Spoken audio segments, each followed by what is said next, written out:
Premier লিগে ক্রিকেটারদের পাওনা নিয়ে জটিলতা হবে না এমন নিশ্চয়তা লিগ শুরুর আগে দিয়েছিল বিসিবি। লিগ এখন শেষ পথে, অথচ ক্রিকেটারদের পাওনার ৩০% পরিশোধ করেনি কোনো ক্লাব। স্বাভাবিকভাবেই সেই দায় এখন বিসিবিকে নিতে হচ্ছে। ক্লাবগুলোকে ক্রিকেটারদের পাওনা পরিশোধে ৭২ ঘন্টার আলটিমেটাম বেঁধে দিয়েছে বিসিবি। এই সময়ের মধ্যে টাকা পরিশোধ না করলে বিসিবি খেলোয়াড়দের পাওনা পরিশোধ করবে এবং পরে ক্লাবগুলোর উপর আইনানুগ ব্যবস্থা গ্রহণ করবে। রোববার বিকেলে বিসিবির ভোট সভা শেষে এমন কথা জানান বিসিবির সভাপতি নাজমুল হাসান পাপন। ক্লাবগুলোর প্রতি কঠোর আইনানুগ ব্যবস্থা নেওয়ার কথা বলেন তিনি। লিগ শুরুর আগে বিসিবি নিয়ম করে দিয়েছিল চুক্তি সম্পন্নের পর ৩০% টাকা পরিশোধ করতে হবে ক্লাবগুলোকে।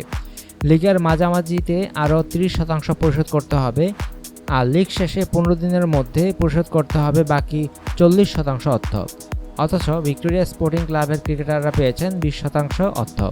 ক্রিকেট কোচিং স্কুলের ক্রিকেটাররা পেয়েছেন চুক্তির মাত্র ১০% অর্থ। অনুগ্রহপূর্বক সংবাদটি শেয়ার করুন এবং খেলাধুলার সর্বশেষ খবর জানতে স্পোর্টস লাইট সাবস্ক্রাইব করে রাখুন। ধন্যবাদ।